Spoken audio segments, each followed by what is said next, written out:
A1గా కేటీఆర్ ఉన్నారు అనే ఆరోపణలు ఉన్నాయి కదా.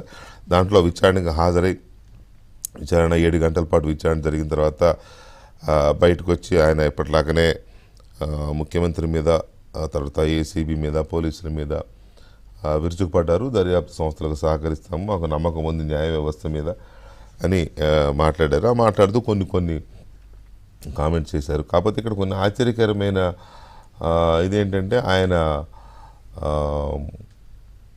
క్వాష్ పిటిషన్ వేశారు హైకోర్టులో.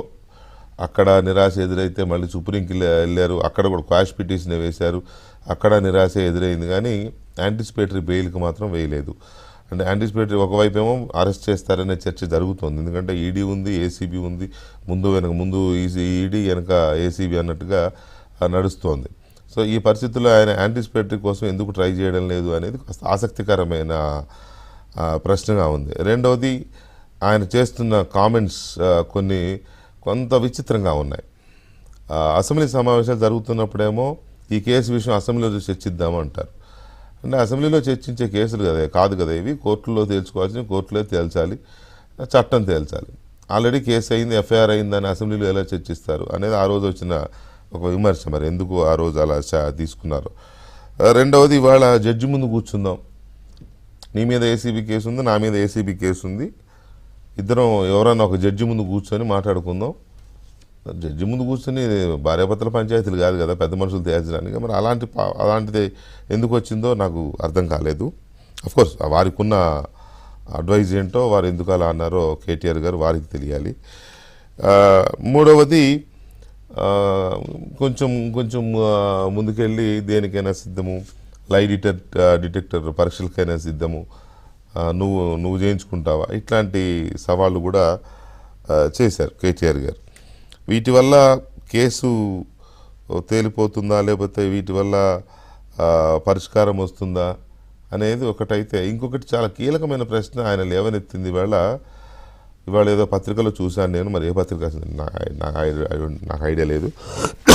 కేటీఆర్ గారు చెప్పిన మాట చెప్తాను నేను. ఏదో పత్రికలో చదివాను, ఈ కేసు దర్యాప్తుకి మొత్తంగా 10 కోట్ల వరకు ఖర్చు అవుతుంది, ఎందుకు అనవసరంగా 10 కోట్లు ఖర్చు పెట్టడం, ఇద్దరం కలిసి జడ్జి దగ్గర కూర్చొని మాట్లాడుకుందాము, జడ్జి గారి ముందు తేల్చేసుకుందామని ఏదో ఒక ప్రపోజల్ పెట్టారు రేవంత్ రెడ్డి గారికి. 10 కోట్లు ఏమో అవుతుందేమో, 5 కోట్లు అవ్వచ్చు, 10 కోట్లు అవ్వచ్చు. డెఫినెట్గా మీరు ఇచ్చే లాయర్లకు మాత్రం అవుతాయి. ప్రభుత్వం పెట్టే లాయర్లకి బోల్డని డబ్బులు అవుతాయి, మీరు పెట్టే లాయర్లు తక్కువ వాళ్ళు ఏం కాదు. సుప్రీంకోర్టులో గంటల కింద వసూలు చేసేవాళ్ళు, గంట కూడా కాదు, హియరింగ్ కింద వసూలు చేసేవాళ్ళు, లక్షలు వసూలు చేసేవాళ్ళు ఉన్నారు. సో మరి అవుతాయి, మీకైతే వదులుతాయి, చేతి సౌండ్లు వదులుతాయి, ప్రభుత్వాలకైనా మీకైనా. అది ఒక పాయింట్, డెఫినెట్గా వ్యాలిడ్ పాయింటే. ఎందుకు ఇంత ఖర్చు పెడుతున్నారు అని అంటే, బోఫోర్స్ మొత్తం కేసు అవినీతి ఆరోపణలు, కుంభకోణం చివరికి తేల్చింది సిబిఐ 67 కోట్లు, దానికి ఖర్చు పెట్టింది 250 కోట్లు. 25 సంవత్సరాల దర్యాప్తు పట్టి 67 కోట్లే కదా అని వదిలేస్తారా? వదిలేరు. చివరికి ఆ దర్యాప్తు ముగియడం వల్ల రాజీవ్ గాంధీ గిల్ట్ అని తేలింది. కాకపోతే ఆయన చనిపోయారు. అప్పటికి చనిపోయిన తర్వాత రాజీవ్ గాంధీ ప్రభుత్వము దాంట్లో కుంభకోణానికి పాల్పడిందని తేల్చింది సిబిఐ. అలా 67 కోట్లే కదా పోనీలే అని వదిలేస్తారా? పబ్లిక్ మనీ అది.